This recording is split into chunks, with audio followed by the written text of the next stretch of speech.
नमस्ते। गायत्री मंत्र एक साथ। ओम भूर्भुवः स्वः तत्सवितुर्वरेण्यं भर्गो देवस्य धीमहि धियो यो नः प्रचोदयात्। ॐ शान्ताकारं भुजगशयनं पद्मनाभं सुरेशं विश्वाधारं गगनसदृशं मेघवर्णं शुभांगं लक्ष्मीकान्तं कमलनयनं योगिभिर्ध्यानगम्यं वन्दे विष्णुं भवभयहरं सर्वलोकैकनाथम्। ॐ यं ब्रह्मा वरुणेन्द्ररुद्रमरुतः स्तुन्वन्ति दिव्यैस्तवैः वेदैः साङ्गपदक्रमोपनिषदैः गायन्ति यं सामगाः। ध्यानावस्थिततद्गतेन मनसा पश्यन्ति यं योगिनो यस्यान्तं न विदुः सुरासुरगणा। देवाय तस्मै नमः। देवाय तस्मै नमः। नमस्कार, प्रणाम। आप सभी का स्वागत है गीता माता ऑनलाइन कक्षा में। अभी तक की कक्षा में हम जो है 22 श्लोकों का अभ्यास कर चुके हैं। 22वां जो श्लोक है उसके भाव को समझेंगे, फिर हम 23वें श्लोक की ओर आज बढ़ेंगे आगे। तो 22वां जो श्लोक है वह है हमारा, जिसके विषय में कहा गया है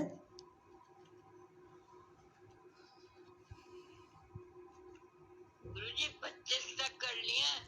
अच्छा, 25 कर लिए हैं। 25 तक कर लिए, 26वां करना है। अच्छा, हाँ, बिल्कुल क्षम्यतां, 25 हो गए हैं। 25वां जो है, जी बिल्कुल, जिनके सब पाप नष्ट हो गए हैं। लभन्ते ब्रह्म निर्माणम ऋषयः क्षीण कल्मषाः छिन्नद्वैधा यतात्मानः सर्वभूत हिते रत।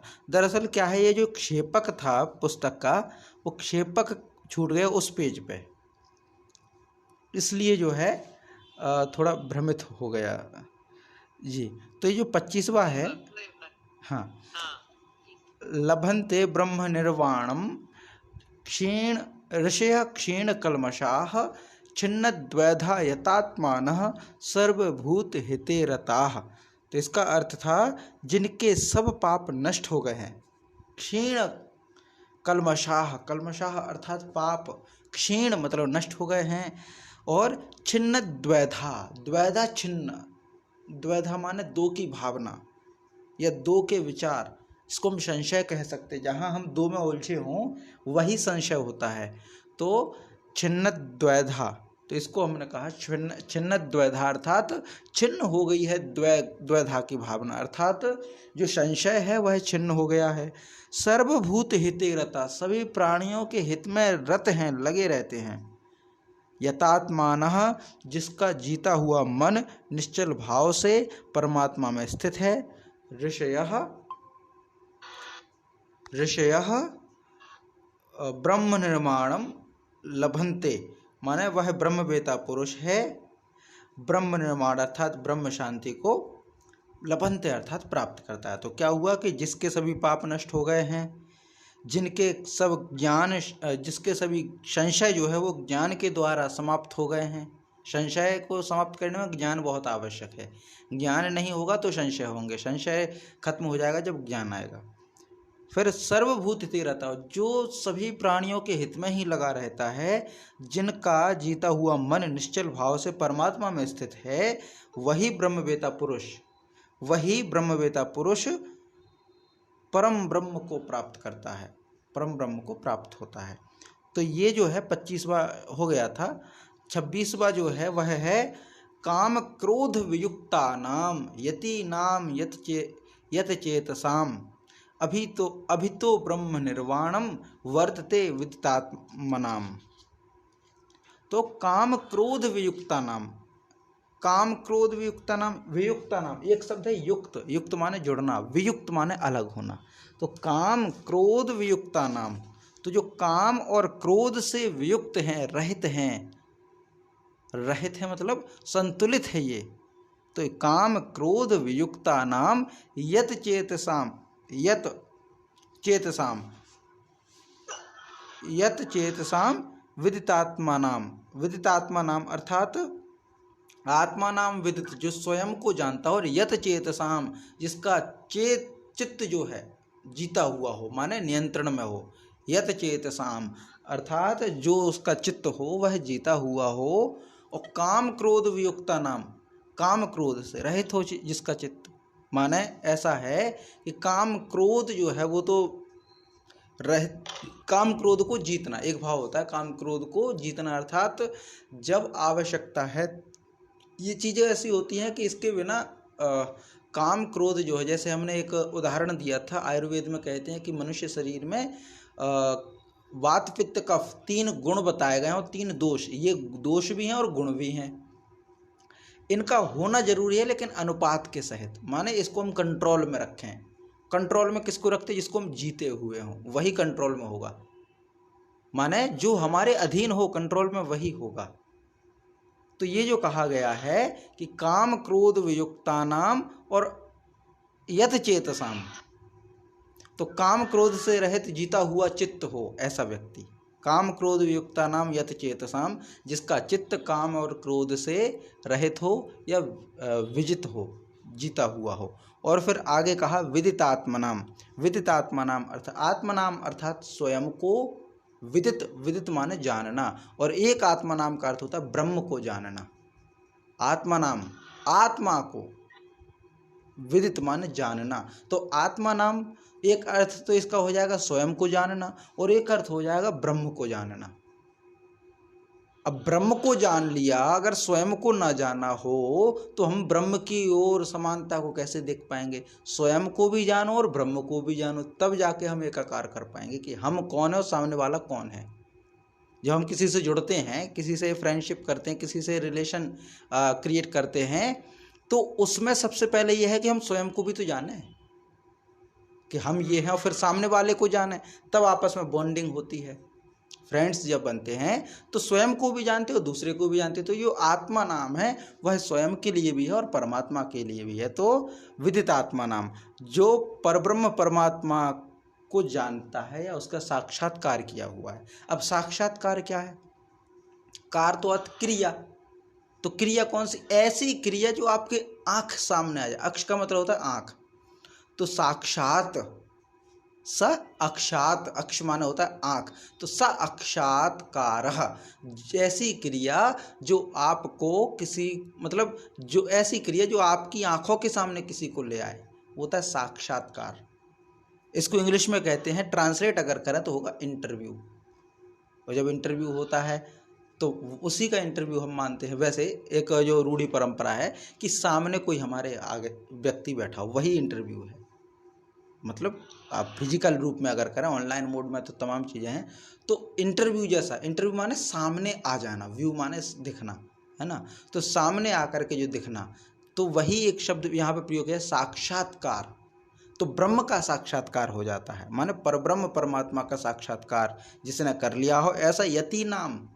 यति का अर्थ तो वैसे सन्यासी होता है, लेकिन यहाँ पे जो अर्थ है, अगर जो ब्रह्म का साक्षात्कार कर ले तो वो ज्ञानी पुरुष ही है। तो यहाँ पे जो प्रयोग किया गया है कि काम क्रोध से रहित जीते हुए चित्त वाला परब्रह्म परमात्मा का साक्षात किए हुए ज्ञानी पुरुष के लिए फिर क्या कहा गया, अभितो ब्रह्म निर्माणम वर्तते। अभितो माने चारों ओर से या सभी ओर से, ब्रह्म निर्वाणम शांत परब्रह्म परमात्मा ही वर्तते परिपूर्ण है। कहना क्या चाह रहे हैं कि जो काम क्रोध से, ये माइक थोड़ा म्यूट कर लीजिए, प्रिंस नाम से जो हैं आप भैया।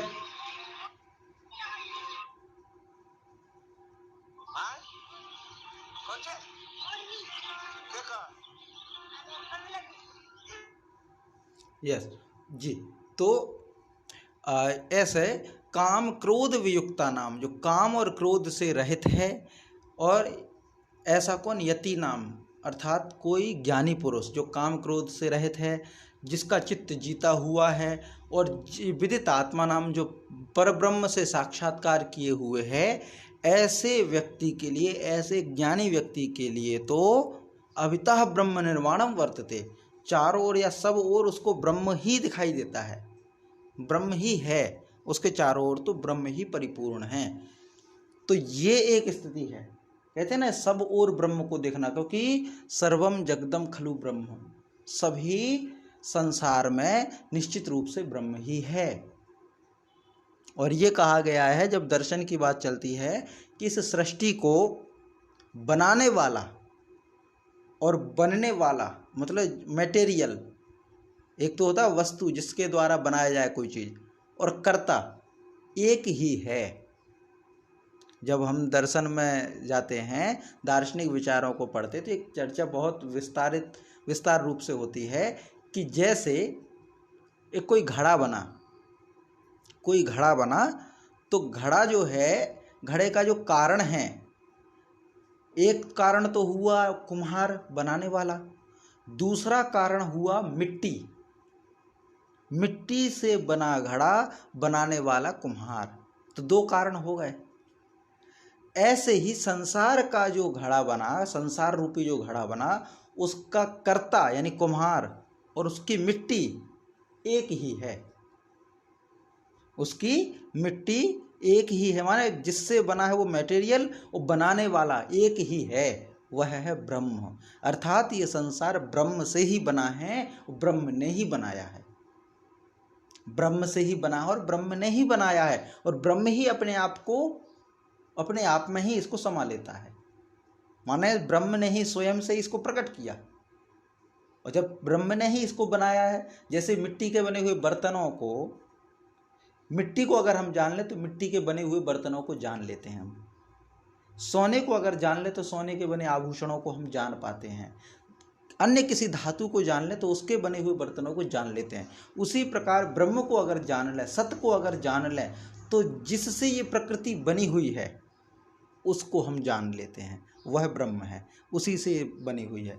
तो अब ये प्रश्न आता है कि क्या किसी वस्तु का कर्ता और वस्तु, अब इसके लिए शायद ये जो कारण होता है थोड़ा कन्फ्यूजन, एक तो उपादान कारक है और एक निमित्त कारण है, और दोनों में कन्फ्यूजन है किसका क्या होगा। तो आप ऐसे समझिए, उस कारण में तो नहीं करेंगे, ऐसे समझिए कि एक तो है कर्ता जो बनाने वाला है, और एक होता है मटेरियल जिससे बनती है, जैसे मिट्टी से बना है घड़ा, बनाने वाला है यानी कर्ता जो है वो कुम्हार। तो क्या ये संभव है कि किसी घड़े का कुम्हार और मिट्टी एक ही हो, जैसे मिट्टी ही खुद को बना ले या कुम्हार ही स्वयं के शरीर में से घड़ा बना दे, क्या ये संभव है? तो दार्शनिक जो है वो उत्तर देते हैं कि हाँ, प्रकृति में ऐसा भी संभव है, किसी चीज को बनाने वाला और मटेरियल एक ही है। तो कहते हैं उदाहरण दो, तो उदाहरण देते हैं वो कि जैसे मकड़ी का जाला कहाँ से तैयार होता है? तो मकड़ी स्वयं के शरीर से ही निकालती है, उसको बनाती भी स्वयं ही है, और जब अंत में होता है तो अंतिम अवस्था में या तो मकड़ी उसमें उलझ के खुद मर जाती है, या फिर उसको स्वयं के अंदर ही समेट लेती है। ये उदाहरण बहुत ज़्यादा चलता है इस दार्शनिक प्रक्रिया में। तो ब्रह्म निर्वाण, अब जब ब्रह्म से ही सब कुछ जगत बना है तो ब्रह्म ही हर जगह है, ब्रह्म ही हर जगह प्रकृति में दिखाई देता है। और प्रहलाद से भी तो यही पूछा था कि बता तेरा जो हरि है वो कहाँ है? तो बोले पिताजी मेरा हरि तो सब जगह है। बोले इस खंबे में भी है? बोले हाँ, मेरा ईश्वर तो इस खंबे में भी है। तो वो जो प्रहलाद बनाने की प्रक्रिया वो यही है कि वो काम क्रोध वियुक्ता नाम विदिता नाम यत चेतसाम यति नाम अभी तो ब्रह्म निर्माणम वर्तते। तो ऐसा व्यक्ति जिसको काम क्रोध रहित हो, जिसने अपने चित्त को जीत लिया हो, जिसने परब्रह्म परमात्मा का साक्षात्कार कर लिया हो, सबसे बड़ी कंडीशन, जिसने परब्रह्म परमात्मा का साक्षात्कार कर लिया हो, उसी के लिए, उसी ज्ञानी पुरुष के लिए तो ब्रह्म जो है वो सर्वत्र है, जैसे प्रहलाद के लिए था। तो ये 26वां यहाँ पे हो जाएगा कि काम क्रोध से रहित जीते हुए चित्त वाले परब्रह्म परमात्मा का साक्षात्कार किए हुए ज्ञानी पुरुषों के लिए सब ओर से शांत परब्रह्म परमात्मा सब जगह है, परिपूर्ण है। माने संसार उस शांत परब्रह्म से परिपूर्ण है, हर जगह परमात्मा ही है, प्रकृति में परमात्मा ही है, ऐसा मान करके उसकी सेवा करना। तो जब हर जगह परमात्मा दिखेगा आपको, तो जीवों में भी परमात्मा दिखेगा, तो जीव हिंसा नष्ट, क्योंकि आप परमात्मा देखेंगे, परमात्मा देखेंगे, दूसरे के अस्तित्व को देखेंगे, जीवों की हिंसा खत्म। फिर हमें नदियों में भी माँ दिखेगी, उसमें भी ईश्वर दिखेगा, पत्थरों में भी ईश्वर दिखेगा, वृक्षों में भी ईश्वर दिखेगा। तो प्रकृति को पूजने का अर्थ यही तो है, प्रकृति को पूजने का अर्थ यही तो है कि पेड़ों में भी ईश्वर है, पेड़ों में भी ईश्वर है, उनमें भी जान है, वह भी हमारे भावों को समझते हैं, वह भी हमारे डांटने को फटकारने को समझते हैं। पेड़ पौधे, आज साइंस पहुंच रहा है इस ओर। तो ये जो प्रकृति है, प्रकृति की उपासना यहीं से निकलती है कि जो कुछ है, और उपासना क्यों, ताकि इसका संरक्षण हो सके, इसीलिए उपासना। लेकिन अब ऐसी स्थिति हो गई है कि उपासना करेंगे, नदी को माँ भी कहेंगे और नदी को गंदा भी करेंगे। तुलना करके देख लीजिए, कई बार भेजी भी जाती है सब चीज़ें कि विदेशों की नदियाँ ज़्यादा साफ हैं, वो नदियाँ मानते हैं, हम नदियों को माँ मानते हैं। सबसे ज़्यादा दुर्दशा है, हम गाय को माँ मानते हैं, गाय ही ज़्यादा भटक रही है। भैंस को माँ नहीं माना कभी, भैंस को तो यमराज कहा, लेकिन वही यमराज घर घर में शांति से बिल्कुल आराम से बैठा हुआ है, और जिसको माँ मानते हैं वो भटक रहा है। तो ये दुर्भाग्य है, ना समझिए। तो यहाँ पे जो ये कहा कि हम सब में ईश्वर ही देखते हैं, एक परंपरा रही है, पहले लोग देखते थे। तो जिसका काम क्रोध से वियुक्त चित्त है, जीता हुआ चित्त है, जिसने परब्रह्म से साक्षात्कार किया हुआ है, ऐसे ज्ञानी पुरुष के लिए तो चारों ओर ब्रह्म ही है। तो काम क्रोध वियुक्तानां यतीनां यत चेतसाम अभितो ब्रह्म निर्वाणम वर्तते विदितात्मनां। काम क्रोधो वियुक्तानां यतीनां यत चेतसाम अभितो ब्रह्म निर्वाणम वर्तते विदितात्मनां, वर्तते विदितात्मनां। ये 26वां श्लोक हुआ। अब 27वां और 28वां एक साथ है। ये क्या है?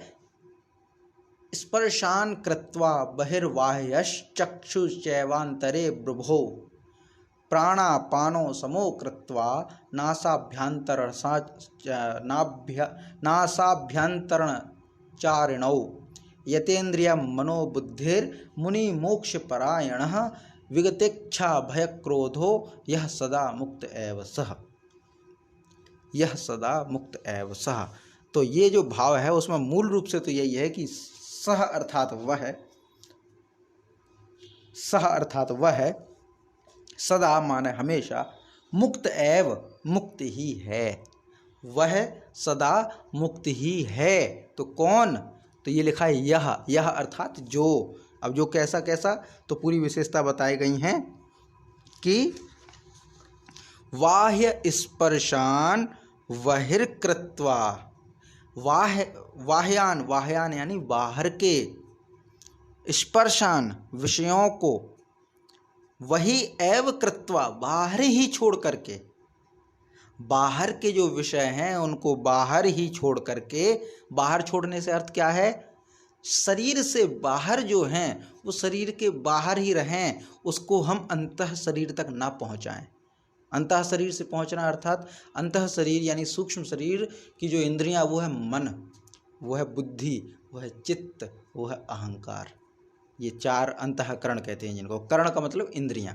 बाह्य करण तो एकादश, ये कितनी 10 हैं, ज्ञानेंद्रियां, कर्मेंद्रियां, ये तो बाह्य करण हैं। लेकिन अंतःकरण जो हैं वो आंतरिक शरीर के हैं, मन बुद्धि चित्त अहंकार। तो बाहर के विषयों को जो बाहर ही छोड़ देता है, वाह्यान स्पर्शान वही एव कृत्वा, बाहर ही छोड़ करके, बाहर ही निकाल करके, और चा माने और, चक्षु भ्रुवो अंतरे माने नेत्रों की दृष्टि वाले, माने नेत्रों की दृष्टि को भ्रकुटी के मध्य में, अंतरे मतलब भ्रवो मंत्रे, भ्रवो अंतरे, भ्रवो माने भ्रू, भ्रू होता ना, ये हमारी भौहें होते, आईब्रो जिसको कहते हैं, उनके बीच में जहाँ हम तिलक लगाते हैं, बिल्कुल दोनों भौहों के बीच में नेत्रों की दृष्टि को भ्रू मध्य, दोनों भ्रुओं के बीच में लगा करके नास्याभ्यंतरण नासाभ्यंतरश्चारिणो माने नासिका में विचरण करने वाले, नासिका अभ्यंतरश्चारिणो, आचरिणो माने भ्रमण करना, अभ्यंतर माने अंदर, नासा माने नासिका के, तो नासिका के अंदर विचरण करने वाले कौन? प्राणापानो, प्राण और अपान वायु को समोकृत्वा समान करके। तो क्या कहा गया? पहला तो ये है कि बाहर के विषयों को बाहर ही छोड़ करके, नेत्रों की दृष्टि को भ्रुकुटी के मध्य में यानी बीच में करके, नेत्रों की दृष्टि को भ्रुकुटी मध्य करके, नासिका में विचरण करने वाले प्राण और अपान को समान करके यानी सम करके, और जिसकी इंद्रिया यतेंद्रिया मनोबुद्धि, जिसकी इंद्रियां मन और बुद्धि जीती हुई हो। क्या क्या कंडीशन बताई गई हैं कि बाहर के विषयों को जो बाहर ही छोड़ दे, जिसके नेत्रों की दृष्टि भ्रूमध्य हो, नासिका में विचरण करने वाले प्राण और अपान वायु है। प्राण सबसे ऊपर की वायु, अपान सबसे नीचे की वायु। प्राण सबसे ऊपर की वायु जो नासिका द्वारा ग्रहण की जाती है, अपान माने ये नीचे की वायु जो हमारे मलमूत्र निष्कासन में काम में आती है। तो प्राण और अपान इन दोनों वायुओं को जो समान करे, और यतेंद्रिय मनोबुद्धि, जिसकी इंद्रिया यतेंद्रिया, यत माने जिसकी, यत अर्थात जिसकी इंद्रिया माने इंद्रियां, मन बुद्धि मन और बुद्धि जीते हुए हों, यह अर्थात जो मोक्ष परायण मुनि, मोक्ष परायण मोक्ष की ओर गमन करने वाला जो मुनि ही है, वह विगत इच्छा भय क्रोध, और कंडीशन एक और लगा दी, विगत इच्छा, इच्छा विगत हो गई है, भय विगत हो गया है, क्रोध विगत हो गया, विगत माने रहित हो जाना। तो जो इच्छा से रहित हो गया हो, भय से रहित हो गया हो, क्रोध से रहित हो गया हो, जो मोक्ष परायण मुनि हो, जिसने इंद्रियां और मन को जीत लिया हो, जिसने नासिका में विचरण करने वाली प्राण और अपान वायु को समान कर लिया हो, जिसने नेत्रों की दृष्टि को भ्रू मध्य कर दिया हो, और जिसने बाहर के विषयों को बाहर ही छोड़ दिया हो, सह सदा मुक्त एव, वह सदा मुक्त ही है। वह इस संसार में नहीं बंधा, वह कर्मों में नहीं बंधा, वह जन्म और मृत्यु के बंधन में नहीं बंधा, वह मुक्त है, वह मुक्त है। तो ये पूरी कंडीशंस बताई गई हैं। पहली कंडीशन है बाहर के विषयों को बाहर ही छोड़ देना, अंतर तक चिंतन ना करना उस चीज का।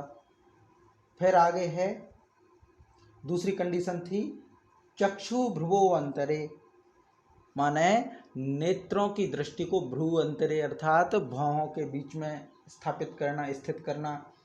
नासाभ्यंतरश्चारिणो, नासिका में विचरण करने वाले कौन? प्राणापानो, प्राण और अपान को वायु के प्रकार है, प्राणापानो समोकृत्वा समान करके, यतेंद्रिय मनोबुद्धि, जिसकी इंद्रियां मन और बुद्धि जीती हुई हो, ऐसा यह मोक्ष परायण मुनि, जो मोक्ष परायण मुनि है, वह विगत इच्छा भय क्रोध, इच्छा और भय क्रोध से रहित है। इच्छा भय क्रोध, ना तो उसके अंदर इच्छा है, ना ही उसके पास भय है, ना ही क्रोध है। तो इच्छा भय क्रोध जिसका विगत हो गया हो, रहित हो गया हो, सह सदा मुक्त एव, वह निरंतर ही मुक्त है। तो ये पूरा एक साथ हो जाएगा। तो इस स्पर्शान कृत्वा बहिर्वाह्याश्च चक्षुश्चैवांतरे भ्रुवो प्राणापानो समो कृत्वा नासाभ्यंतरश्चारिणो यतेन्द्रिय मनोबुद्धिर मुनि मोक्ष परायण विगतेच्छा भय क्रोधो यह सदा मुक्त एव सह। तो बाहर के चिंतन, बाहर के विषयों को चिंतन ना करके, माने बाहर निकाल करके बाहर के विषयों को मन में चिंतन ना करें, बाहर के विषय वो बाहर तक के ही विषय रहें, मन में चिंतन तक ना पहुंचाएं। हमने कोई चीज़ अच्छी देखी बाहर तो उसको चिंतन में ना लाएं। हम बहुत सारे दृश्य देखते, चिंतन में नहीं लाते। हम सड़क से निकलते हैं, बहुत सारी चीज़ें हम देखते ही जाते हैं, लेकिन उन पर कभी चिंतन नहीं करते। कभी हम चिंतन नहीं करते कि जब हम घर से बाहर निकलते तो पहला इंसान जो दिखा था वो कौन था, जिसको हम जानते नहीं थे। कभी चिंतन नहीं करते, वो निकालते जाते हैं। ऐसा नहीं कि बाहर उससे बच के नहीं चल रहे थे, देख नहीं रहे थे उसको, देख तो रहे थे लेकिन इतना ध्यान नहीं दिया, हमने निकाल दिया। तो कहने का मतलब क्या है कि बाहर के विषयों को हम बाहर ही छोड़ सकते हैं, बाहर के विषयों को बाहर ही छोड़ सकते हैं, बशर्ते वो जो है अपरिचित हो, तब तो हम उसको निकाल देंगे। कोई एक्टिविटी ना हुई हो तब तो हम उस पर ध्यान नहीं देंगे। लेकिन कोई अपना दिख जाए, हमारा रिश्तेदार दिख जाए, तो हम उसको चिंतन करते कि अरे आज तो वो मिला था हमें। इसका मतलब क्या है, सामान्य व्यक्ति जो हो उसको तो हम चिंतन नहीं करते, असामान्य व्यक्ति हो जो हमारा अपना हो उसका चिंतन करते हैं। अगर हम दोनों को एक जैसा कर दें, सामान्य और असामान्य दोनों ही निकलते यहाँ पता ही ना चले, ऐसी स्थिति हो जाए, तो वही कहा गया है कि बाहर के विषयों को, ये तो एक नेत्र की दृष्टि पे कहा, ऐसे ही अन्य दृष्टि पे भी हो सकता है, जिह्वा के स्तर पे हो सकता है, नासिका के स्तर पे हो सकता है, माने इंद्रियों से अर्थ। ऐसी स्थिति में जो रहे, जो बाहर के विषयों को बाहर ही छोड़े, चक्षु अर्थात नेत्र की जो दृष्टि है उसको भ्रू मध्य स्थापित करे, और नासिका के अंदर विचरण करने वाला जो प्राण अपान वायु है वह समान हो, जिसके मन बुद्धि और इंद्रियां जीती हुई हों, और जो मोक्ष परायण मुनि हो, मोक्ष को चाहने वाला हो। और वही मुनि का अर्थ यहाँ पे दिया, मुनि माने परमेश्वर के रूप को मनन करने वाला मुनि है। तो वह मुनि विगत इच्छा भय क्रोध, और कैसा हो, विगत माने रहित हो गया हो, किससे, इच्छा भय क्रोध से रहित हो गया हो, सह सदा मुक्त एव, वही जो है वो सदा ही मुक्त है, ये कहा गया है। तो स्पर्शान कृत्वा बहिर्बाह्याश्च चक्षुश्चैवान्तरे भ्रुवो प्राणापानौ समो कृत्वा नासाभ्यन्तरश्चारिणौ यतेन्द्रियमनोबुद्धिर्मुनिर्मोक्षपरायणः विगतेच्छाभयक्रोधो यः सदा मुक्त एव सः। स्पर्शान् कृत्वा बहिर्बाह्याश्च चक्षुश्चैवान्तरे भ्रुवो प्राणापानो समो कृत्वा नासाभ्यन्तरश्चारिणौ यतेन्द्रियमनोबुद्धिर्मुनिर्मोक्षपरायणः विगतेच्छाभयक्रोधो यः सदा मुक्त एव सः, यः सदा मुक्त एव सः। ये 28वां हो गया। अब इस अध्याय का अंतिम श्लोक है, वह है भोक्तारम यज्ञ तपसाम सर्वलोक महेश्वरम सुहृदम भूतानाम ज्ञात्वा माम शांति मृच्छति। तो क्या कहा है, माम अर्थात मुझको, यज्ञ तपसाम भोक्तारम, हे अर्जुन जो मेरा भक्त है वह मुझको यज्ञ और तपसाम भोक्तारम, यज्ञ और तपों का भोक्ता यानी भोगने वाला, और सर्वलोक महेश्वरम, सभी लोकों के ईश्वरों का भी ईश्वर, महेश्वरम, महेशस्य ईश्वरम, महेश्वरम इसका समास विग्रह अगर करेंगे, महेश्वरम महेश का भी ईश्वर हो। ईशों मतलब महेश कौन हुआ, ईशों का ईश तो महेश, और उस महेश का भी ईश्वर, महेश का भी ईश्वर, तो वो ईश्वरों का भी ईश्वर आ गया, सभी लोकों के ईश्वरों का ईश्वर। तो महेश, और एक और शब्द का है महेश, अर्थ मही धन ईश, यही तो विच्छेद संधि विच्छेद करें तो मही धन ईश, मही अर्थात पृथ्वी, ईश माने देवता, जो पृथ्वी का देवता, यानी इस पृथ्वी का एक कोई देवता होगा, वो हो गया महेश। और ऐसे अनंत लोक हों तो उन सब के भी अलग अलग एक देवता हो गया। तो ऐसे सभी देवताओं का जो ईश्वर है, यानी ईश्वरों का जो ईश्वर है, मुझको माने हे अर्जुन, भगवान श्री कृष्ण कहते हैं कि हे अर्जुन जो मेरा भक्त है ना वो मुझको सभी यज्ञों का सभी यज्ञ और तपों का भोक्ता, यानी मुझको यज्ञ का और तप का भोगने वाला मानता है कि मैं सभी यज्ञों को भोगता हूँ, मैं सभी तपों को भोगता हूँ, ऐसा मेरा भक्त मानता है। और मुझको ही सर्वलोक महेश्वरम, सभी लोकों का ईश्वरों का ईश्वर, सभी लोकों के ईश्वरों का ईश्वर मुझे मानता है। भूतानाम सुहृदम ज्ञात्वा, सभी प्राणियों का सुहृद, सुहृद माने होता है स्वार्थ रहित हो, जो दयालु हो, जिसके प्रति हमारा हृदय अच्छे से हो। जो सुहृद परिजन होते हैं ना हमारे, सुहृद माने हमारे प्रति अच्छी भावना रखने वाले, वो स्वार्थ रहित होंगे। तो ये कहा सर्वभूतानाम सुहृदम ज्ञात्वा, सभी प्राणियों का स्वार्थ रहित प्रेमी जान करके, ज्ञात्वा माने जान करके, शांतिम ऋच्छति, शांति को प्राप्त होता है। कौन? मेरा भक्त। तो मेरा भक्त मुझे यज्ञ और तपों का भोगने वाला मानता है, संपूर्ण लोकों के ईश्वरों का ईश्वर मानता है, और सभी प्राणियों का हितैषी मानता है मुझे। हृदय सुहृद का एक अच्छा वो प्रयोग होगा, हितैषी। और हितैषी निस्वार्थ होता है, स्वार्थी नहीं होता। जो हमारे हितैषी हैं ना, हमारे हित में चिंतन करने वाले हैं, हमारे हित की चिंता करने वाले हैं, वो होते हितैषी। एक वो शब्द प्रयोग होता है ना, शुभ चिंतक, कहते ये हमारे शुभ चिंतक हैं। तो एक ने जो है शुभ चिंतकों की एक दो व्याख्याएं दी हैं। एक तो हमारे वास्तविक शुभ चिंतक होते हैं और एक अवास्तविक शुभ चिंतक होते हैं। वास्तविक शुभ चिंतक कौन होते हैं? तो वास्तविक शुभ चिंतक वो होते हैं जो हमारे शुभ के लिए चिंतन करते हैं, कि हमारा भला हो। उनकी चिंता होती है कि हमारा भला हो, वो तो हमारे शुभ चिंतक हैं। लेकिन एक और शुभ चिंतक होते हैं, वो हमारा भला होते हुए चिंता में आ जाते हैं। अगर हमारा भला हो जाए तो वो चिंता में पड़ जाते हैं कि अरे इनका भला कैसे हो गया। तो दो प्रकार के शुभ चिंतक होते हैं। तो यहाँ पर जो है भगवान श्री कृष्ण अर्जुन को कहते हैं कि हे अर्जुन, मेरा भक्त मुझको सभी यज्ञों और सभी तपों का भोगने वाला मानता है, और सर्वलोक महेश्वरम, संपूर्ण लोकों के ईश्वरों का भी ईश्वर मुझे मानता है।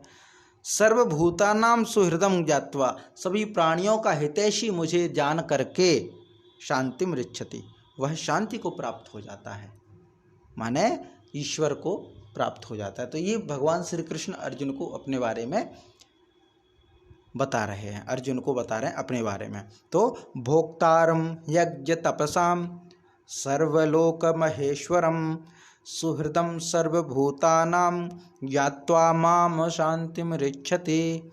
भोक्तारम यज्ञ तपसां सर्वलोक महेश्वरम सुहृदम सर्वभूतानां ज्ञात्वा माम शांतिम ऋच्छति, ज्ञात्वा माम शांतिम ऋच्छति। ये पूरा हो जाएगा कि हे अर्जुन, मेरा भक्त मुझको सब यज्ञ और तपों को भोगने वाला, संपूर्ण लोकों के ईश्वरों का ईश्वर, और संपूर्ण भूत प्राणियों का, यानी संपूर्ण प्राणियों का सुहृद अर्थात हितैषी जान करके, ज्ञात्वा माने जान करके, शांतिम ऋच्छति, शांति को प्राप्त हो जाता है। तो ये हो जाएगा पूरा 29वां। तो इतना पूरा अपना जो 5वां अध्याय है, ओम तत्सदिति श्रीमद्भगवद्गीतासु उपनिषत्सु ब्रह्म विद्यायां योग शास्त्रे श्री कृष्णार्जुन संवादे कर्म संन्यास योगो नाम 5मोऽध्यायः। तो यह जो है श्री कृष्णार्जुन संवाद का कर्म संन्यास रूपी 5वां अध्याय ये है। तो आज हमारा 5वां अध्याय यहीं पर समाप्त होता है, और अगली कक्षा जो है हम 6वें अध्याय से आरंभ करेंगे। तो ठीक है, आज फिर यहीं पर रखते हैं इस विषय को, और कोई प्रश्न हो तो आप बताइए, प्रश्नोत्तरी सेशन, उसके बाद फिर शांति पाठ करते हैं।